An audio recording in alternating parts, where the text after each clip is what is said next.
Have you ever compared government and a business company?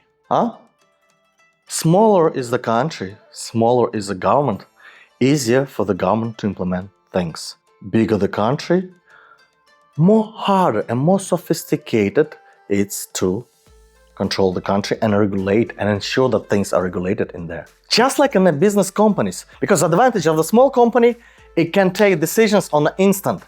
And the issues of the big corporations, well, they are slow. Just like in the government, they have CEO-alike leader, variety of different institutions and departments responsible for this and another part of the company, investors, board of directors. And in both cases, you will need a SWOT analysis. But the biggest corporation in the world done it wrong recently. So maybe this tool is more important than you think. And maybe for a reason, I decided that economics, entrepreneurship and marketing must be reviewed by everyone, not only the person who is planning to do the business, but the person who is making any kind of decisions.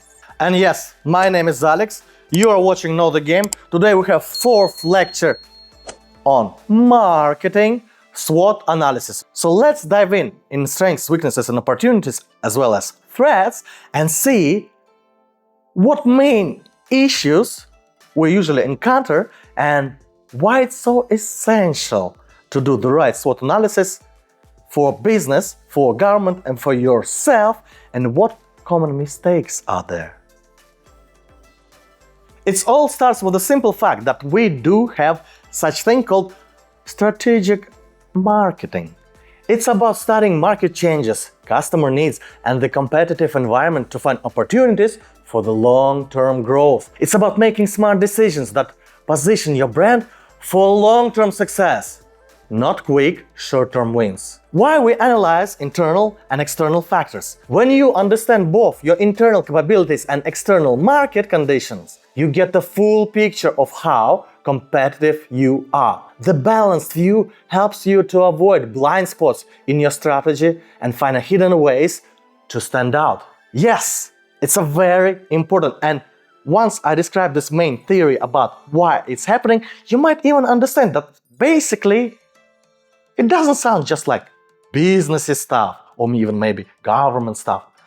It's about us making strategic decisions. From choosing a profession to study for, to actually going on this or another position to this another company, agreeing for this or another condition when employed, or deciding how you will distribute your finances. It's all could be about SWOT analysis. We did mention it in opportunity costs, and this is where I was saying to you the analysis and its importance. And SWOT analysis is that analysis that truly helps us in making right financial decisions. Basically, it's one important step to a financial literacy, and that's why this topic is important for everybody. In strategic marketing, SWOT analysis is basically a foundation for these kind of evaluations, full evaluations. So, how did SWOT analysis appear even at all? SWOT is often traced back to research by the Stanford Research Institute in 1960s. Back then, Albert Humbray, working with support from 500 largest companies, tried to answer a simple question: why does corporate planning fail so often? In 1970s, the results of that work turned into what we now call SWOT analysis. It quickly became a basic tool for strategy planning and decision making. Today, almost every major company uses it to stay competitive and deal with new challenges.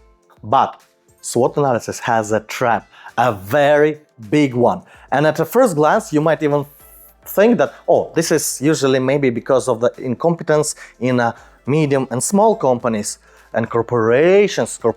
After all, 500 biggest companies invest into this research, right?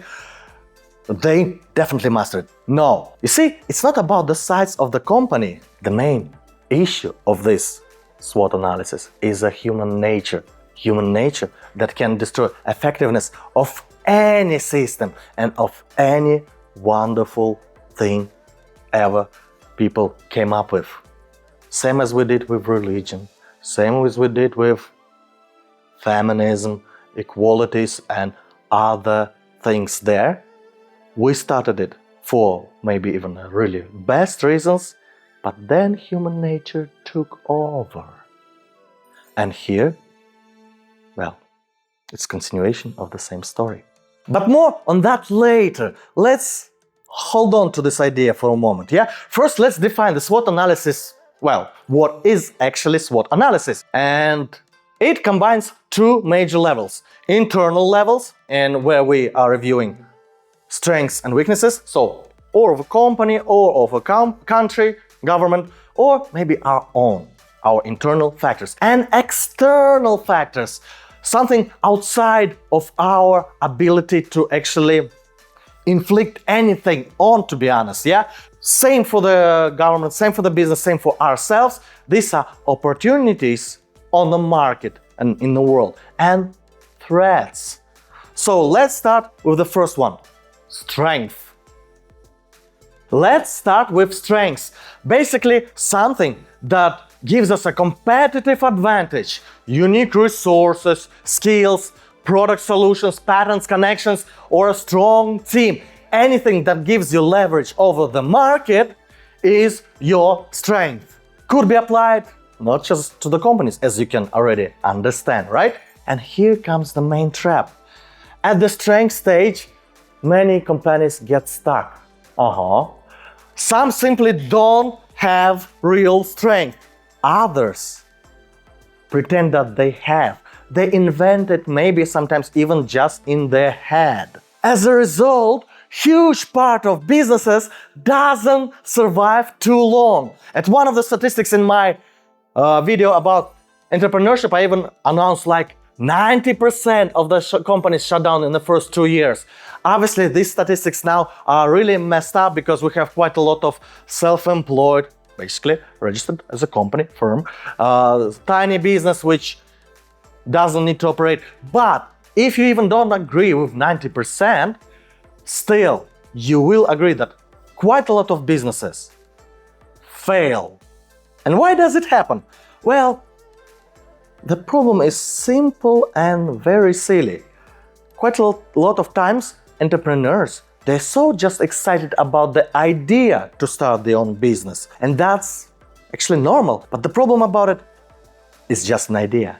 And all the business logic and all the basics like finding opportunity for this idea, going somewhere there on a backstage. And then, in this case, strengths get replaced with illusions. And the worst part, we start lying to ourselves.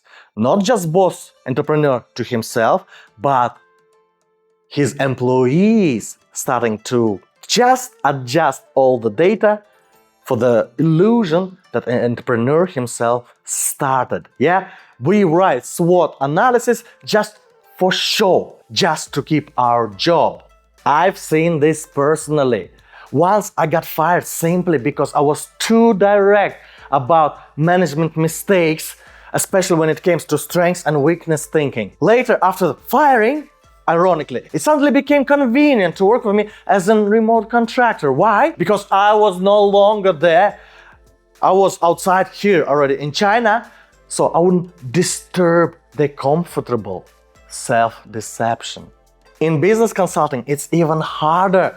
Try telling people who got rich during the economic boom that right now all their failures is just because they started their business incorrectly. Because the business success that they had before was not about them being genius and smart. No, it was just because of pure luck and the economic boom and them being in the right place in the right time. Simple. That message, no, it's rarely received calmly. This is why I introduce SWOT analysis so early. First of all, because I feel it more convenient to have it prior to the marketing mix. And second, you see, because for a beginner entrepreneur, it is very critical to learn how to use it honestly. You want to start a business? Then your first step is to make sure that your idea has some strengths in it. Not nice words, not just, well, because it's me will be doing business. Actual strengths, yeah? Actual advantages that will help you to stand out. If you don't have any obvious strengths that will allow you to stand out, this means you don't have any opportunity. Then forget about registering the company. But here's another momentum, yeah? For example, right now, all economies worldwide going in decline. Not official one, but I mean, more or less we can see, right? Right. After decline, there will be always growth. Sometimes maybe even economies will boom. That leads to a very important momentum. If you're starting your business during the economic boom, yeah, that's a current strength that it's really wise to use. But in this case, consider the product you will be launching as current MVP, minimum viable product. At the bootstrap stage, your job is not to show the full power of the company. Your job is to build the foundation for future strengths. And basically, if you will treat your current product as MVP, you will be ready that economic boom will be over because you planned all other advantages that will allow you to stand out. The main thing about strength, don't consider just strength. Oh, I know this well, I know that well. No, the only true strength that you can put in your SWOT analysis is the strength that only you possess, that truly makes you unique compared to anyone else. It could be and in production, it could be and in the patents, it could be in a technology you use and not available to somebody else. It could be in something, but something that nobody else have access to. That's what defines strengths. Not just because, well, we have a strong team, yeah. Strength is something you have, others don't. Now, weakness. Here, the list should be very obvious. Limited budgets, weaker technology, lack of specialists, inability to compete in advertising with the big players, for instance, yeah? But here's come one problem, and it's exactly same as in strength. Again and again, we often don't call things by the real names. I remember how in our meetings, the previous company I mentioned, we often was saying that our engineering team is our strength. The same engineering team that was failing all the deadlines months and sometimes even years for. Our support team was claimed as a top one. When we have again lack of team for that whatsoever, and some of our customers, I mean, on very critical projects, had to wait sometimes several days. Critical projects where you expect your problem will be solved within minutes. And here comes the true thing. Quite often, we put in strengths something that is our weakness. That's the illusion somebody keeping in their head and passing it over. Because if we will know our true weakness, we know where to work, with what to work. That's how self-deception starts. First with strengths, then with weakness. And after that, everything goes downhill. Why? Because the boss doesn't like hearing the truth. Because employees are afraid for their jobs. Because it's easier to pretend that everything is fine than to start a conflict. The result is always the same. SWOT stops working. We replace reality with comfortable illusion. Here is an important part. Even if things are bad, it's not the end. If you accept reality honestly, you can turn things into your advantage. So you have a very small marketing budget and advertising in places where big businesses advertise. When they're spending millions there and you have just like 200,000 to spare, seems unreal. So don't use it. Use the platforms that these big players ignore. First of all, this budget will allow you to be noticed in those areas. Because if you will advertise where they advertise, nobody even will notice it and it will be a waste of money in the first place. Advertise somewhere where these guys are not present. Simple as that. Oh, competitors have a much more stronger engineering team. So why should you concentrate on innovations where you can work with the same things everybody use but make them better? My best example is the situation where we were competing with Milestone and their engineering team. And it was the most silliest thing to create something earlier than Milestone. Milestone was the first mover. So what we did, we just watched what they completed, what was actually demanded by users, and where users had issues. And we just readapted it as per user requirement. As we already outlined in the previous video, big companies are slow. And especially in the software business, there's a big flaw. Once you already made the core feature, it's really hard to change it because changes there might jeopardize the whole thing. And just investors and the board of directors might not find it's necessary investment to do those changes. So you see, there is always a solution as long as you honestly see your strengths and weaknesses. And what if departments inside of the company will start lying to me and I will not see the real picture? Well, in this case, first of all, if it's actually happening or you being not really open to the reality and people just afraid of you, or you hired secretary and HR not for what secretary and HR should actually do. I have this video in Russian, but I decided that I will wait in entrepreneurship with this kind of video because it's truly, that's the interesting momentum that not everybody truly understand what is real responsibility of HR, secretary, assistant, and many more positions in the company. But we'll get to this eventually. That's another matter where we do get ourselves people who lie. We hire wrong people for wrong positions because we don't know what their position should be. And if you are that employee and you struggling, do I say truth or do I lie because boss have this ego? Sorry, I don't have the right answer for you. As I just recently mentioned, I got fired for this, okay? So you are developing yourself professionally, and how can you develop yourself if you lie and cheat, right? Yeah, in modern economic situation, losing a job is bad, but think of this from this perspective. Do I want to develop or I want to die in a dying company as a professional? Just a thought.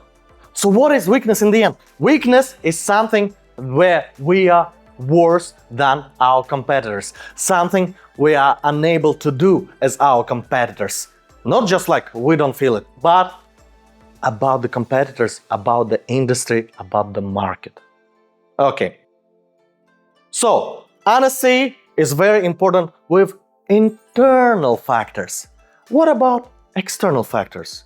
Well, let's discuss opportunities and threats.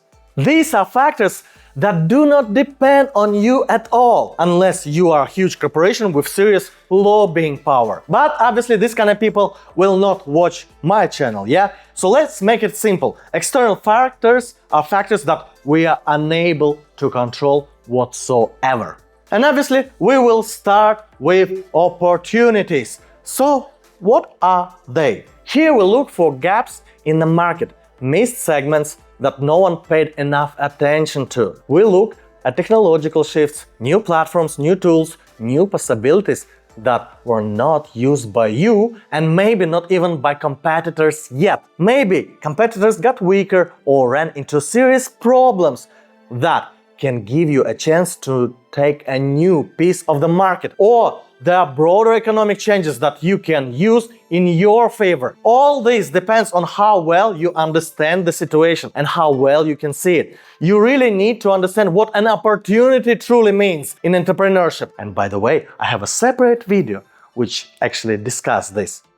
So, in strengths and weaknesses, our main issue that made SWOT analysis useless was about us being honest to ourselves, yeah? What is the issue here with external factors? It's already not about us or some other department doing job wrong, right? What could be issue? Bias. We are really, truly biased. Or, same as with honesty, we are living in certain illusion and we won't see the world for what we expect and don't see the true things, what actually happening there. You see, that's the main thing. Sometimes we are biased or too damn sure about something without reality check. And this is where issues come. Threats are the same kind of uncontrollable changes, but this time they work against your business. Competitors become stronger and set pace you can't match. The government introduces new regulations, taxes, or removes subsidies. The economy brings bad news. Well, not only the good ones exist, right? And then there's the technology. Technology changes the rules of the game and can wipe out entire industry. A classical example is the horse industry. When cars became mass products, the demand for horses and all the industry surrounding horse business collapsed. A huge industry was destroyed quickly by technological progress. And we have those horse industry businesses all around us, thanks to the development of AI these days. But you see, here we come to the same thing. On one side, knowing a problem is already a half solution to it. Sometimes even it's a new opportunity, and that's why people say, every crisis is a chance. But on another side, we are so biased, so damn sure about certain things, and we believe we have inside information that we ignore real threats. But you see, I think I misspoke when I said honesty is just for internal factors. External factors, actually being honest to yourself, is still there. Because biased, too damn sure, it's also about honesty to yourself. For your SWOT analysis to actually work, you need to place it on a matrix table like this. In theory, everything sounds really nice. Strengths, weaknesses, opportunities, threats. But in practice, entrepreneurs often ask, so what exactly should I do with this information? And why? I'll answer simple way possible.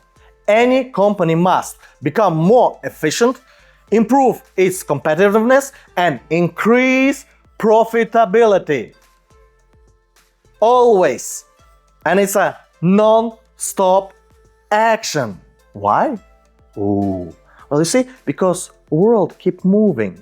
What does not develop becomes a history, you know? Competitors don't stay still.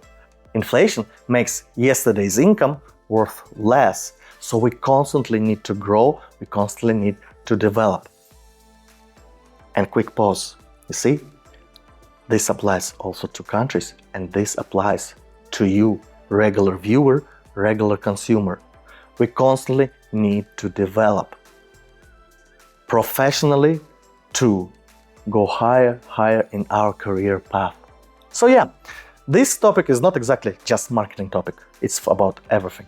So SWOT is not for ticking in a box. It helps you to keep all factors in front of your eyes and build plans based on what to do now and what to change later. If you want to survive, you adapt. If you want a business, you build the strategies. So we already agreed, okay? SWOT is needed. So what is next? You sit down and start brainstorming. And here is where the chaos begins. You write everything: strengths, weaknesses, opportunities, threats. At this stage, even nonsense is allowed. Even if you want write down alien invasion, yeah, sure, go ahead. In brainstorming, that's fine. But then, real work begins. First, cut out the fantasies. Leave only real possible things. Maybe alien invasion can stay, but what is probability of it actually happening? Keep it for now, but then set the priorities, because alien invasion probability is low, right? So put this as a priority number 100, 200, 300, okay? Here, basic economic matters. Resources are always limited, so you must choose what matters the most. People often say, pick 3. I would say, pick 5. Why? One point may be impossible to solve right now. A secondary point can suddenly become the key to a bigger problem. It's just when we have too many, it's also bad. So from my experience, 5 of each is the best number. What is the main rule of prioritization? It's about spending time and relying on the facts. For internal factors, we use data like surveys, KPIs, CRM. For external factors, we use market analysis, sometimes maybe involving actual research agencies. Because only based on this data you can judge its importance, impact and relevance of each factor. Not because a senior manager said so, not because you read in a social media post, but because there's a real evidence. SWOT works only when it's based on facts, not someone's ambitions. Alright, this outline, what comes next? Next come strategies. And we have 4 major strategies to outline. Strengths plus opportunities, weakness plus opportunities, strengths plus threats, weaknesses versus threats. And let's start with the most beloved one by everybody, strengths and opportunities.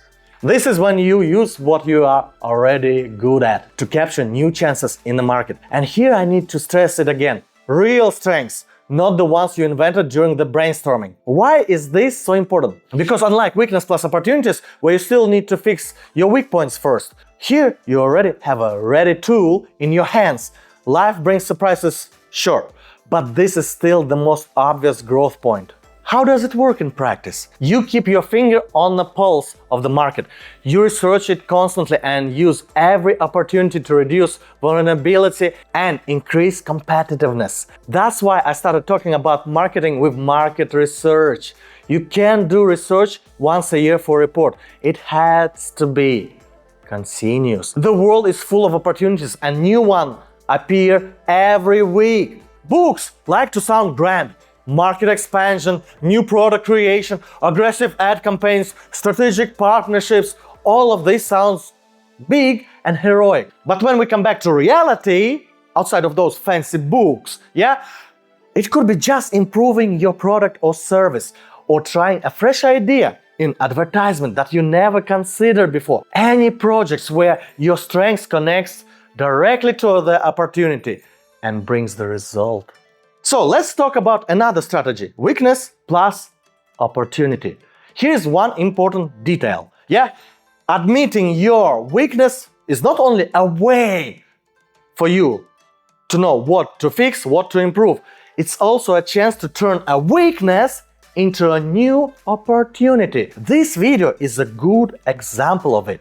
See, I'm not going to compete with McKinsey & Company or Bain & Company by advertising my consulting services. This is insane. Their entry barrier is also insane. It's next to impossible for the Harvard graduates and so on graduates even to get a job there. A huge challenge. So instead of foolish trying to fight multi-billion corporations or even much more smaller companies with million in assets spent on marketing and advertisement, I am making this video, sharing with you my knowledge. For some people, it's just useful content. For some people, they might have some thought, oh, this guy knows something. I might get in touch with him and discuss this or that. So damn simple. So my weakness, the inability to compete directly, turns into an opportunity to stand out in a different way. Or here's another example. For example, I'm just a business consultant. I have like 3 people in my company. Well, including myself, of course. And still, to make a decent market research for me by previous days, it would be, well, I'm definitely unable to compete with the huge companies like I listed earlier, or even smaller companies. And now, with AI, for $20 a month, I can do quite a decent research that quite a lot of general companies in business consulting were able to do for the big budgets before. Now, just need to select research in same ChatGPT. Maybe we'll get a pro version for certain things, but it's now really easy to use my weakness as a small, tiny company, but a new technology.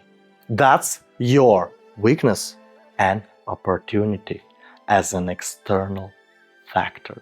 Now let's look at strengths versus threats. The key question here, how can I use what I'm really good at to protect myself against the threats? Change your market positioning, prepare in advance for possible problems, strengthen strategic communication, well, in simple words, make agreements with partners, or even change direction and use your strengths in another niche where threats are lower. A simple example, you sell high quality but expensive product, then market get flooded with cheap alternatives. What is your response? You activate your strength, quality. You build your marketing around durability, better materials or ingredients, long warranty. For example, you offer 5 to 10 years warranty while cheap alternatives breaks even after 1 or 2 years. But here's the main but. This cannot be empty words. The strategy called strengths versus threats, which means your strengths must be real, must survive actual stress test, real life test. The final strategy is the least pleasant of them all. People really don't like to talk about it because, it sounds like a pure negativity, yeah? Weakness, threats. But as they say, you still have to deal with the reality, huh?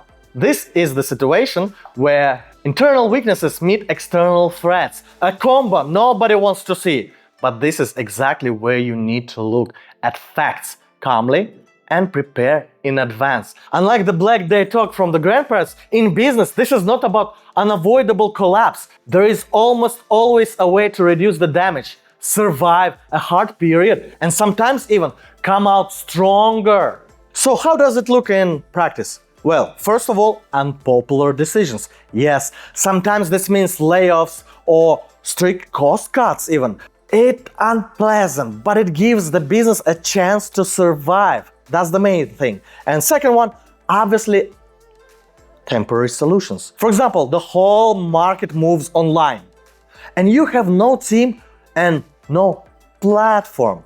Is this the end? No. You can temporarily rely on the marketplaces, meet customer demand and buy time to build your own platform. The weakness and threat strategy is not always about the disaster. It's about being ready to honestly admit your weaknesses and plan in advance. Then weakness doesn't become a fatal weak spot and threats doesn't become sentence. And of course, all this matters not only for strategy and improving separate areas. SWOT is a damn powerful tool, especially when we work with marketing mix. But for this topic, we'll have a separate videos because we will dedicate to each P its own separate video. In real life, SWOT works for far fewer companies than you might think. Why? Because we often lie to ourselves or others lie to us. For internal factors, we or the team paint a nicer picture than reality.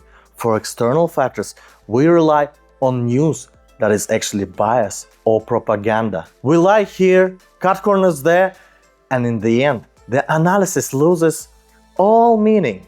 This is a typical situation for most businesses. Not to mention that there's even much more amount of companies out there in the world that don't do SWOT analysis whatsoever.